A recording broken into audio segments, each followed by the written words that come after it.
Media 9 news को अभी subscribe करें। नमस्कार। आज का विषय सच में ये रणसंग्राम, महाराष्ट्र राजनीति का जो रणसंग्राम हो रहा है। प्रधानमंत्री ने एक ही शब्द का इस्तेमाल किया, बटोगे तो कटोगे। कि बहुमत आने के बावजूद भी सरकार का मुखिया कौन होगा, सीएम कौन होगा, इस बात को लेकर अभी भी फैसला नहीं हो पाया। और आज की जो सिचुएशन, क्या लगता है आपको, क्या सच में यह गुत्थी सुलझेगी? अगर सुलझेगी तो कैसे सुलझेगी? चेतन जी, बहुत गंभीर ये सवाल है जो आपने अभी पूछा है। दिल्ली में सब कुछ ठीक होने के बावजूद मुंबई पहुंचते ही माहौल बदल जाता है। शिंदे मुंबई से अपने गांव चले जाते हैं। तो शिंदे जी कह रहे हैं कि मैं डिप्टी सीएम नहीं बनूंगा, तो ऐसे केस में डिप्टी सीएम किसे बना सकते हैं वो उनके गट में? क्या लगता है आपको? आपने बहुत बढ़िया सवाल किया। ये पूरे महाराष्ट्र की जनता जानना चाहती है कि चुनी एकनाथ शिंदे का स्टेप क्या होगा अब आगे।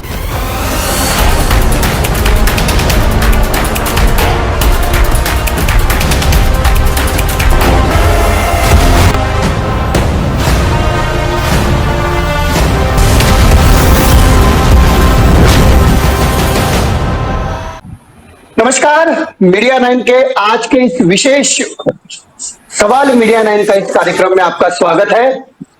आज का विषय सच में ये रणसंग्राम, महाराष्ट्र राजनीति का जो रणसंग्राम हो रहा है, इस रणसंग्राम पर चर्चा करने के लिए हमारे साथ वरिष्ठ पत्रकार, दिल्ली से और महाराष्ट्र से, दोनों जगह से वरिष्ठ पत्रकार जुड़े हैं। हमारे साथ है दिल्ली से चाणक्य न्यूज इंडिया के अशोक मिश्रा जी। अशोक जी, बहुत बहुत स्वागत है आपका। नमस्कार चेतन जी, मीडिया 9 को बहुत बहुत बधाई और बहुत बहुत आभार, आप सबने मौका दिया आने का।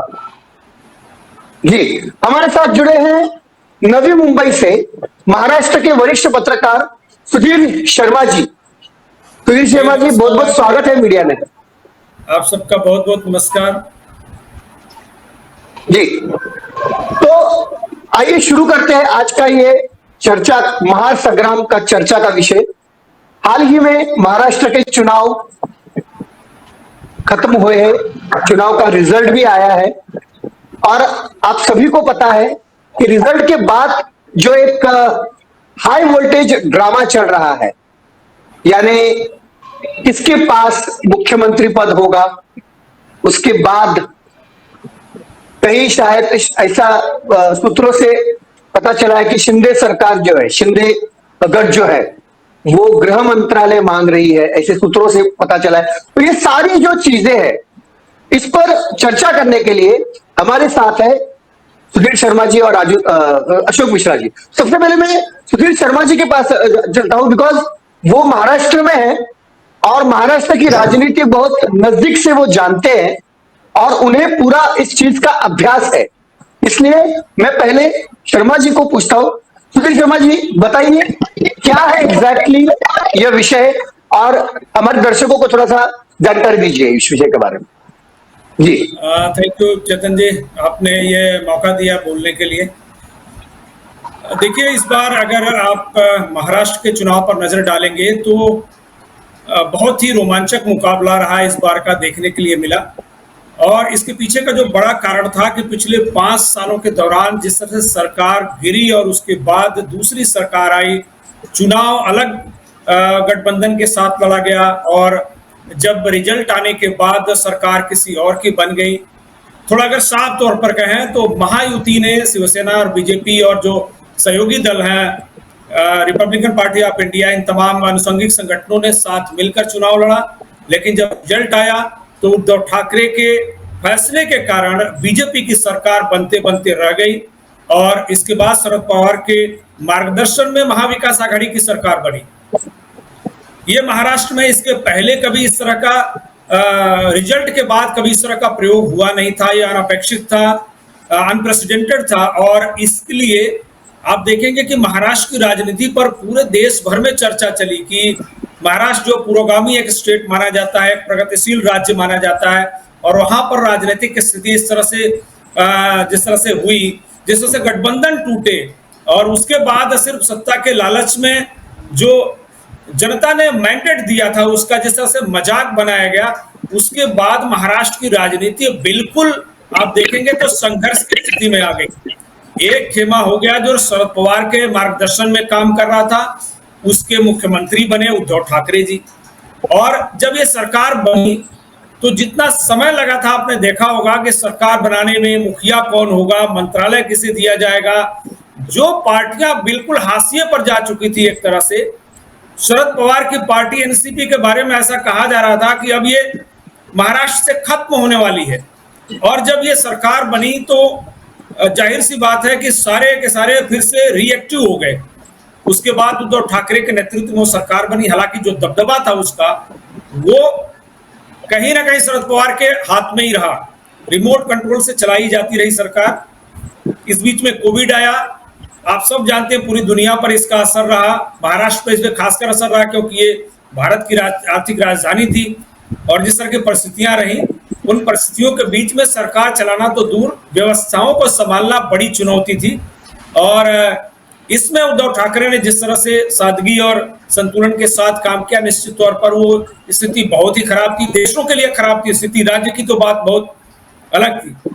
उस समय में ये पूरा कार्यकाल चला। अब जब कोविड खत्म हुआ, उसके बाद आपने देखा कि बीजेपी ने एक नया खेल किया। उद्धव ठाकरे की पार्टी तोड़ी गई और उसके कुछ दिनों के बाद शरद पवार की पार्टी को भी दो फाड़ कर दिया गया। और इस तरह से महाराष्ट्र में एक बार फिर से संघर्ष की स्थिति, नया गठबंधन बनते हुए नजर आया। जो पुरानी पार्टियां थी उनमें दो हिस्से हो गए, एक असली और नकली की लड़ाई चली, एक वर्चस्व की लड़ाई चली।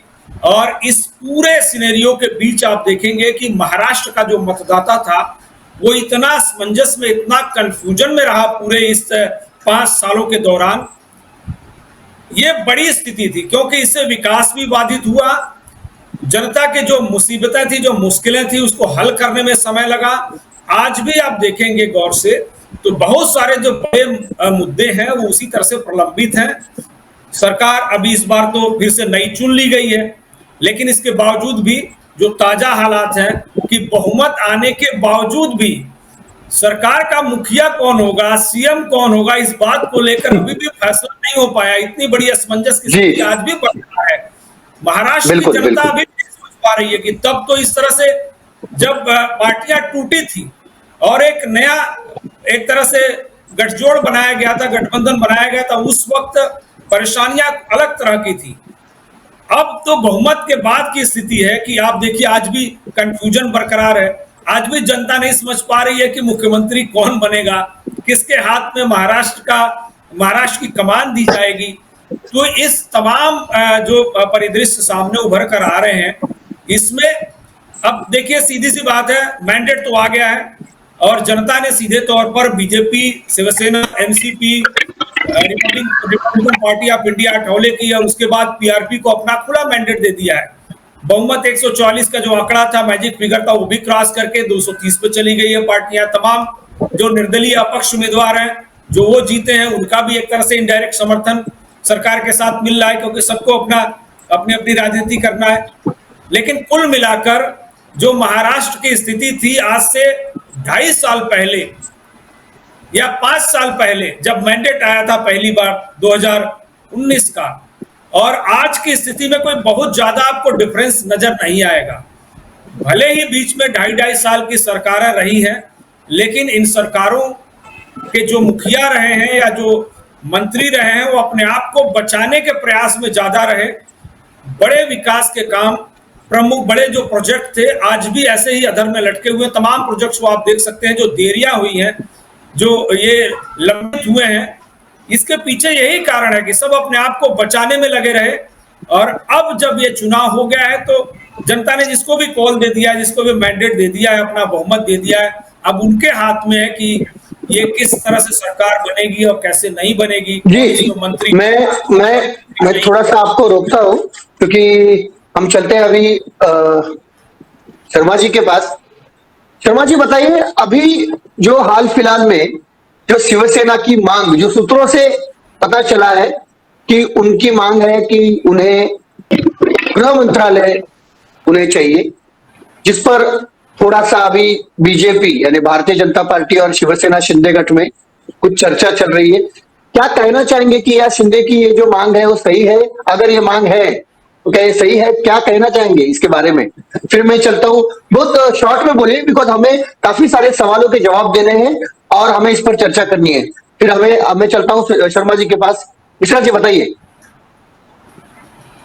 चेतन जी देखिए, अभी जो हालात महाराष्ट्र में ये जो राजनीतिक ड्रामा चल रहा है, इस राजनीतिक ड्रामे को समझने के लिए हमें उस दिन पे चलना पड़ेगा जिस दिन मतदान का रिजल्ट आया, जिस दिन प्रधानमंत्री ने देश की जनता को संबोधित किया। उनके संबोधन को हमें बड़े गौर से देखना पड़ेगा। प्रधानमंत्री का जो लहजा था, जो तरीका था, 49 मिनट, 90 मिनट के भाषण में उन्होंने 9 बार सिर्फ एक ही शब्द का इस्तेमाल किया, बटोगे तो कटोगे। ये संदेश आम जनता के लिए नहीं था चेतन जी, ये संदेश था महाराष्ट्र के उन राजनीतिक लोगों के लिए भी था, ये संदेश अपने गठबंधन साथियों के लिए भी था, और ये संदेश सभी के लिए था, महायुति से जुड़े और महाविकास अघाड़ी के जितने नेता हैं उन सब के लिए संदेश था। प्रधानमंत्री की एक आदत है, जब वो बोलते हैं तो अपनी बातों में ही वो अपना संदेश साफ कर देते हैं। इस बात को शायद शिंदे जी समझ नहीं पाए, या वो समझ के नासमझ बन रहे हैं, ये तो वही जाने। लेकिन जितना जो आपने सवाल किया कि सूत्रों के हवाले से जो हम पे खबर निकल के आई, वो ये निकल के आई, सबसे बड़ी जो बात निकल के आई वो ये कि दिल्ली में जब अमित शाह के घर पर रात को 2 बजे तक मैराथन मीटिंग चली, अभी 3 दिन पहले मैं खुद वहां मौजूद था। उस दौरान जो हम लोग तो बाहर थे, अंदर बैठक चल रही थी, रात को 2 बजे बैठक खत्म हुई, उसके बाद सभी नेता वापस मुंबई की तरफ निकले और ये डिसाइड हुआ कि मुंबई में महायुति की बैठक होगी और आपस में सहमत होकर हम लोग मुख्यमंत्री के नाम का चयन करेंगे, साथ ही किसको कौन सा मंत्रालय देना है उस पर निष्कर्ष लेकर हम लोग शपथ ग्रहण की तरफ बढ़ेंगे।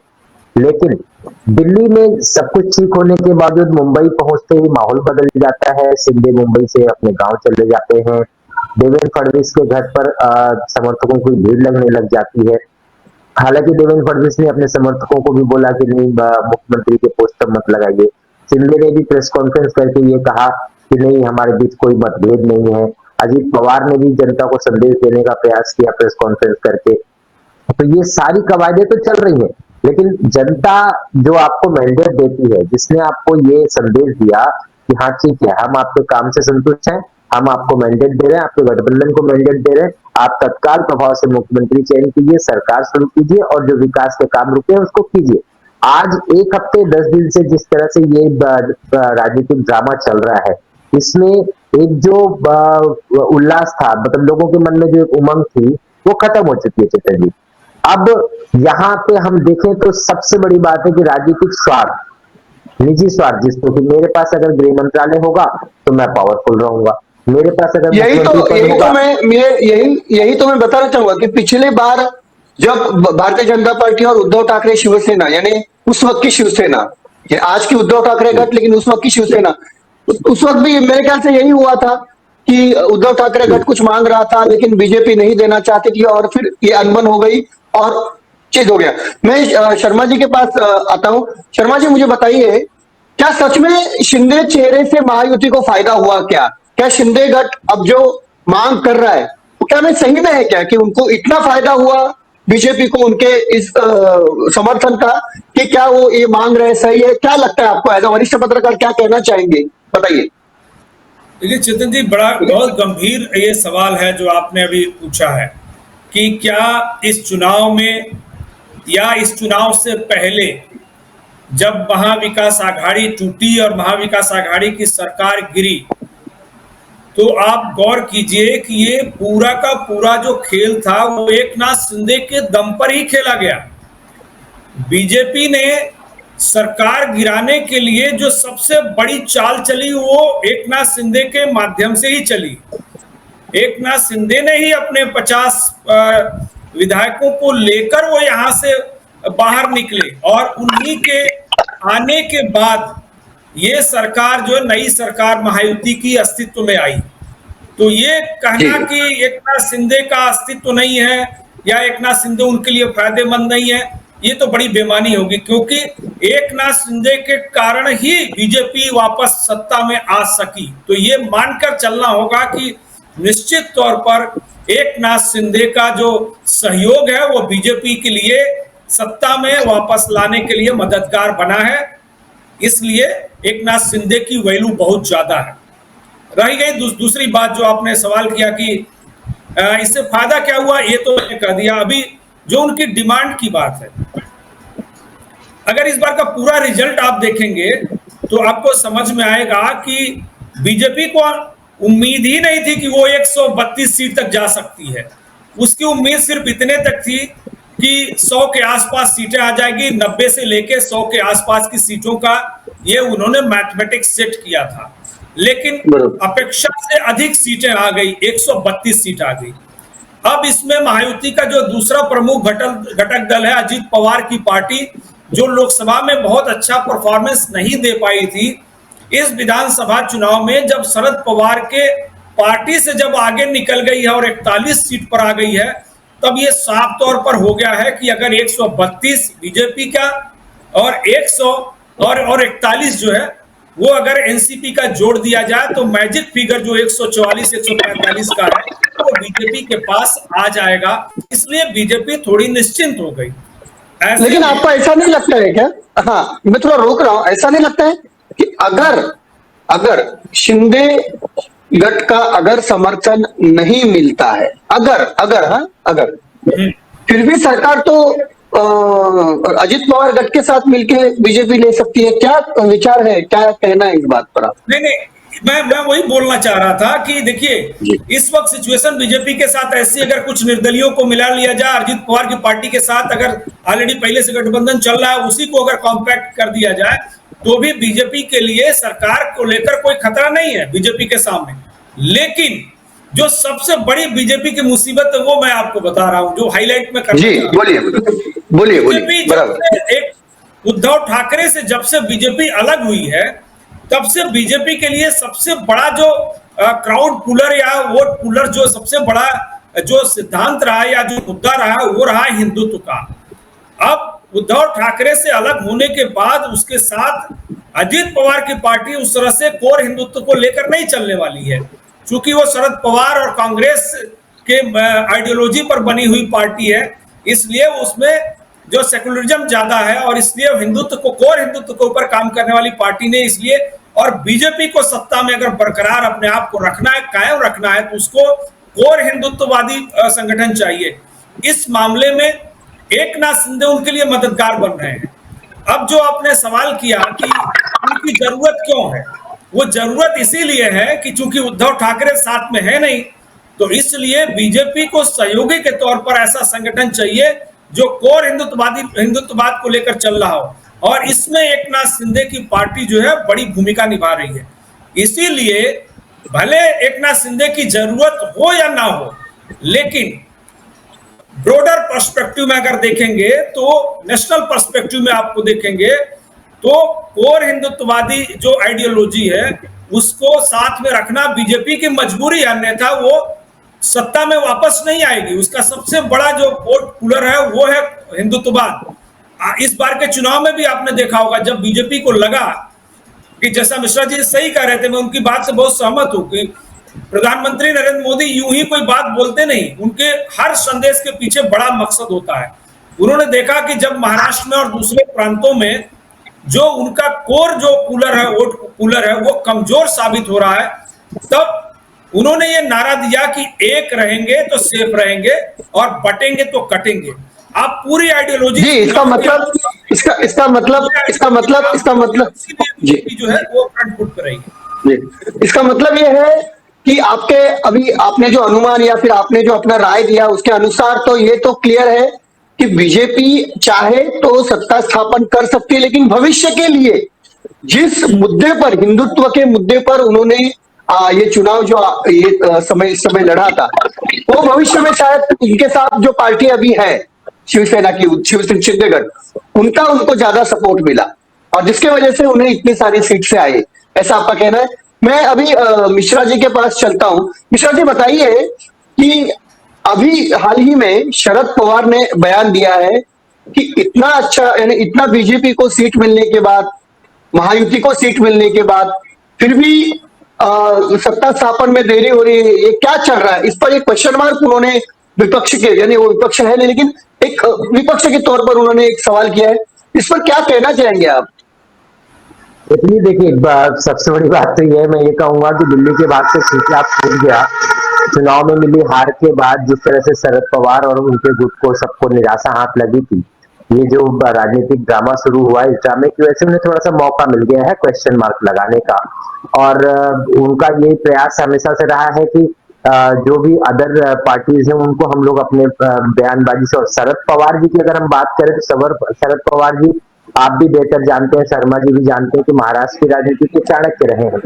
लेकिन मैं यहाँ पे अपने मीडिया लाइन के सभी दर्शकों को एक बात बताना चाहूंगा, और अपने शर्मा जी भी हैं, वरिष्ठ पत्रकार हैं, शायद वो मेरी बात से सहमत भी हो, कि जिस तरह से विगत 3 टर्म्स पे एक बड़ा चेहरा चाणक्य के रूप में जो उभर के आया, वो आए देवेंद्र फडणवीस।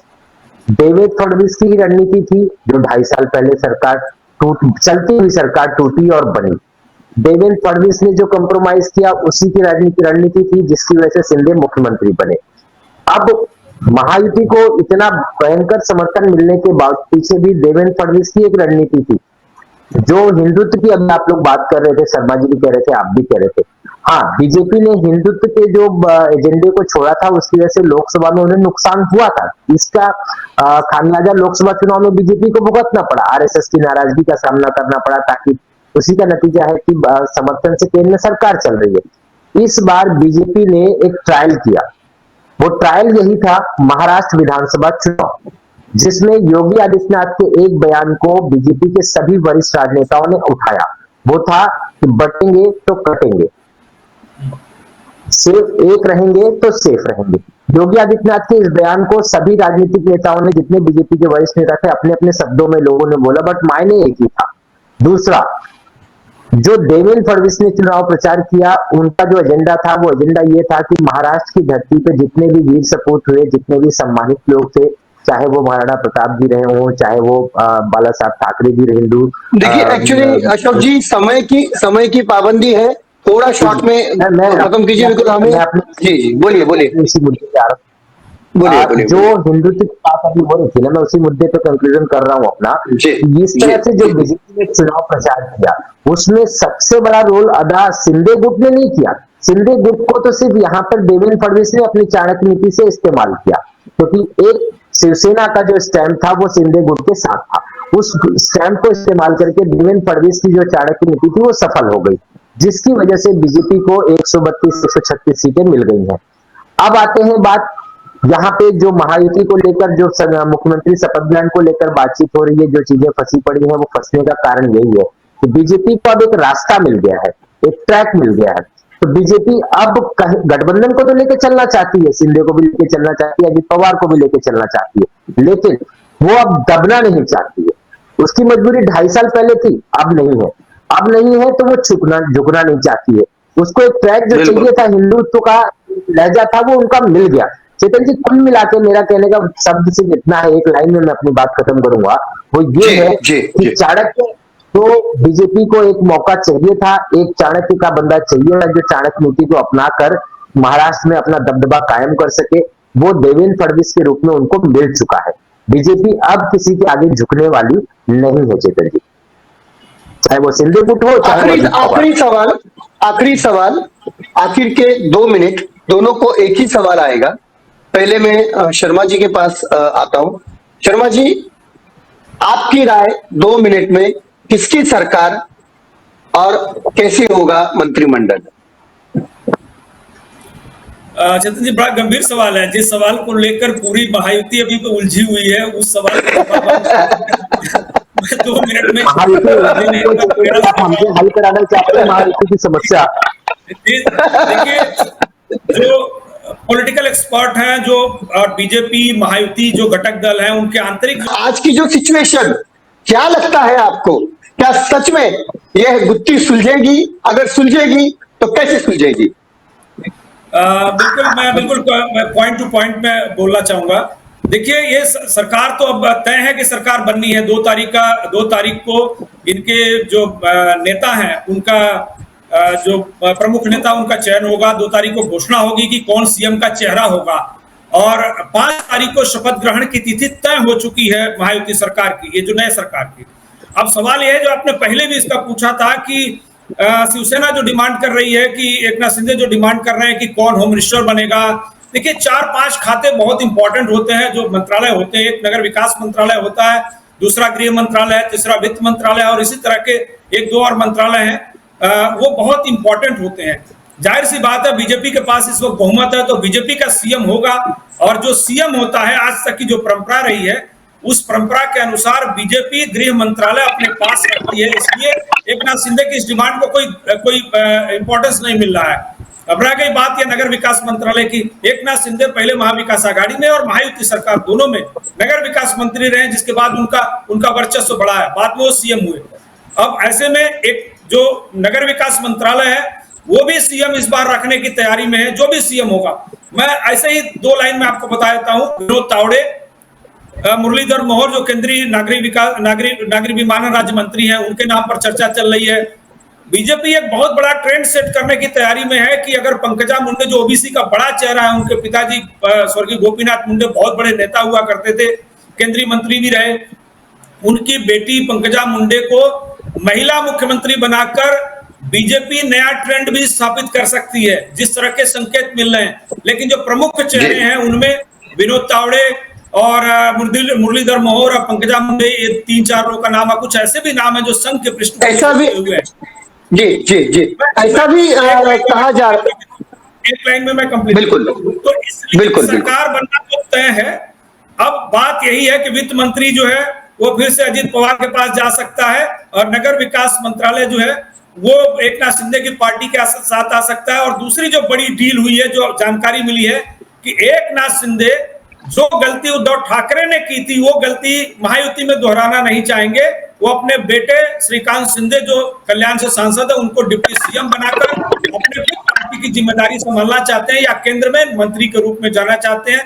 तो इस तरह से नई सरकार का खाका तैयार हो चुका है, सिर्फ उसकी घोषणा होनी बाकी है। अधिकांश युवा चेहरों को मौका भी दिया जा रहा है। तो देखिए अभी 2 तारीख का इंतजार करिए और उसके बाद सारी चीजें स्पष्ट। एक आखिरी सवाल मैं शर्मा जी को पूछूंगा। ऐसा भी कहा जा रहा है कि अगर डिप्टी सीएम की बात आई तो शिंदे जी कह रहे हैं कि मैं डिप्टी सीएम नहीं बनूंगा, तो ऐसे केस में डिप्टी सीएम किसे बना सकते हैं वो उनके गठ में? क्या लगता है आपको? क्योंकि अजित पवार गठ में तो अजित पवार खुद बनेंगे, लेकिन इनके गठ में क्या लगता है कौन बन सके? आपने बहुत बढ़िया सवाल किया। ये पूरे महाराष्ट्र की जनता जानना चाहती है कि एक्चुअली एकनाथ शिंदे का स्टेप क्या होगा अब आगे। जो इंटरनल इंफॉर्मेशन मिली है उसके मुताबिक जैसे उद्धव ठाकरे को महायुति बोल रही थी, देवेंद्र फडणवीस बोल रहे थे कि आप अपने बेटे आदित्य ठाकरे को उप मुख्यमंत्री बना दीजिए, आप पार्टी की जिम्मेदारी संभालिए, सरकार को चलने दीजिए, महाविकास आघाड़ी के साथ मत जाइए। लेकिन उद्धव ठाकरे शरद पवार के हनी ट्रैप के शिकार हो गए और उनकी पार्टी टूट गई और कहीं के नहीं रहे। एकनाथ शिंदे वो गलती को सुधार रहे हैं कि वो चाह रहे हैं कि उनके बेटे डॉक्टर श्रीकांत शिंदे का कैरियर लंबे समय तक चले।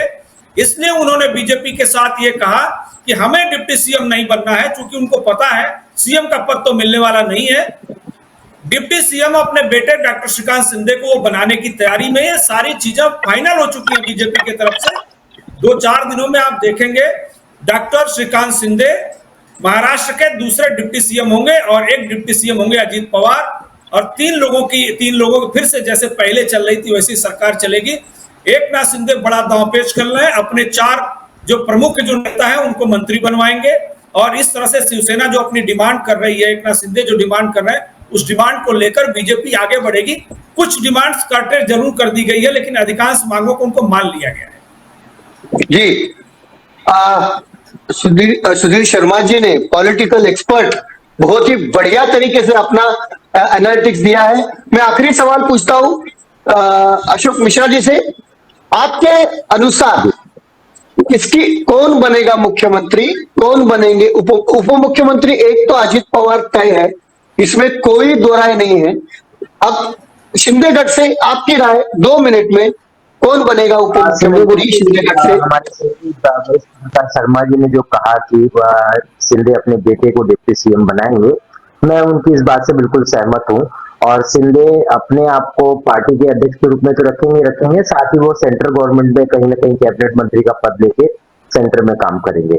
अब रही बात सीएम को लेकर, जो पंकजा मुंडे की बात हुई या देवेंद्र फडणवीस की बात हुई, तो मेरा जो अपना मानना है कि 2.5 साल के लिए देवेंद्र फडणवीस को सीएम पद महाराष्ट्र में दिया जाएगा। ये मेरी अपनी जो सोच है, क्योंकि उसके पीछे जो हमारे अपने सूत्र हैं, जो आरएसएस के हमारे कुछ अपने साथी मित्र हैं, और आरएसएस से एक संदेश अमित शाह के घर पे उस दिन भी पहुंचवाया गया था कि जो महाराष्ट्र में गवर्नमेंट बनाई जाएगी वो इसी पैटर्न पे बनेगी कि 2.5 साल के लिए सीएम बनेगा, और 2.5 साल के बाद वो सीएम बनने के बाद और देवेंद्र फडणवीस को 2.5 साल के बाद राष्ट्रीय अध्यक्ष की जिम्मेदारी सौंपी जाएगी और वो बीजेपी के राष्ट्रीय अध्यक्ष बनाए जाएंगे।